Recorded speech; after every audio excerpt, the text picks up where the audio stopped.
temporal things, right? Uh, Fifth on the list is what we'll call the empire builder, right? The empire builder is, someone that seeks to build things, learn from small things and is interested in building big things, right? They're all about making impacts, right? They want to make things bigger and bigger, right? So they're pretty much looking for legacy, that wants to leave their mark on things, right?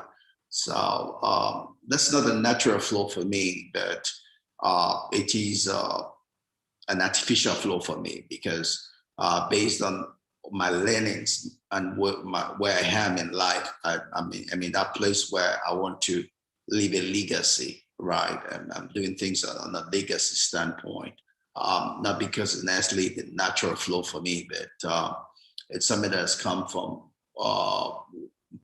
my growth, from a growth standpoint, right? I mean, these people tend to be workaholics and domineering, and for me, yeah, those are weaknesses that can easily come to me. I love work. I love working, right? I love what I do here, you're right, and I give everything that I have to it, right? So it's easy for me to work because I enjoy working. I enjoy doing anything that has captured my heart, right? We could be domineering because we're trying to meet a target, right? And we are opinionated. So yes, we're trying to force our opinion through. That the mature stand is then to be able to hold that back, right? I grew up a very, I have opinions and I want my opinion true, right? That's the immature part. Today I'm more matured and I hold back, right? And try to be more diplomatic in pushing my opinion and willing to accept that my opinion will not be accepted. I try to take my person away from my opinion. That is not a natural flow. That's come from maturity and knowing and understanding better, right? So people like this tend to appreciate and implement and encourage innovations, right? Money making and in general also, so like I said, this kind of fits. Maybe I'm more of a saver and an empire builder. I do have a good bit of an empire builder inside of me, as long as well as a saver. I probably have more of the saver than the empire builder inside of me.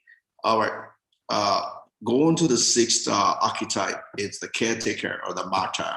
I mean, these are people that want to die for a cause. They give everything they have, right? They're givers. They're martyrs. They're generous, right?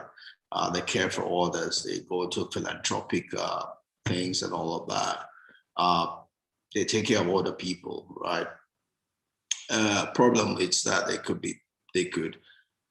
hold back things, right? They could be passive aggressive, not telling people what they might have done wrong. They are not the vocal type, right? But they are wise with money. They use their money for the cause that they're taking care of.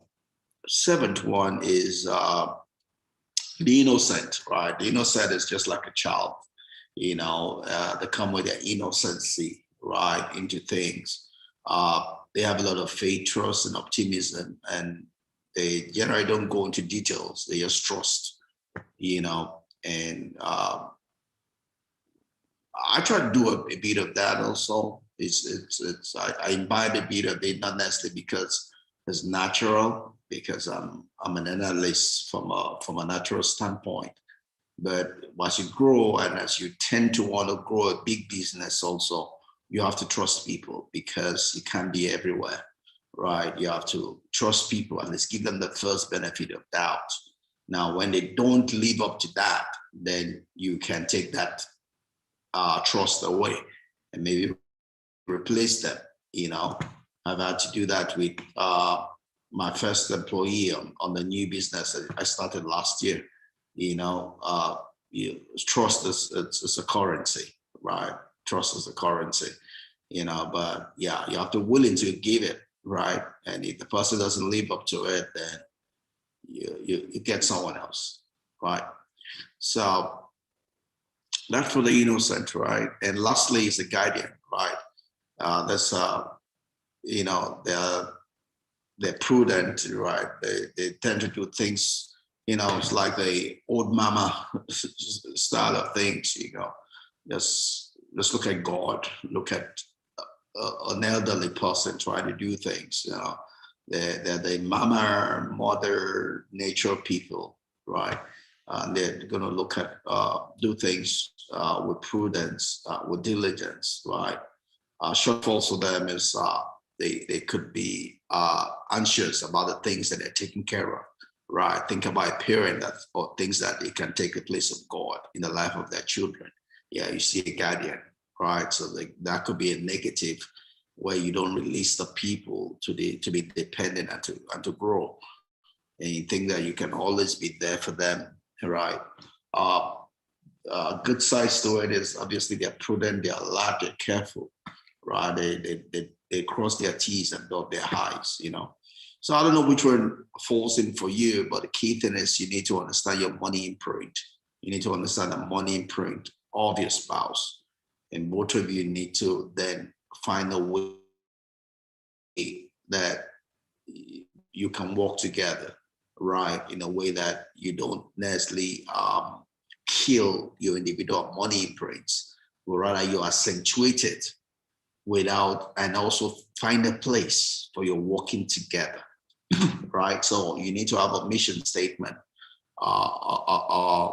for your union, right? So you're taking care of you, me, and we, right? You need to have a financial statement for your union that takes care of you, me, and we, right? You need to have, what is the goal for this union? What are the values for this union, right? What is the vision for this union, right? So you're working out something that works for the union as well as works for the individual, because all three are always going to be present, right? Because we came together, it doesn't mean that the you and me died. You and me are always going to be alive. Our union is a decision.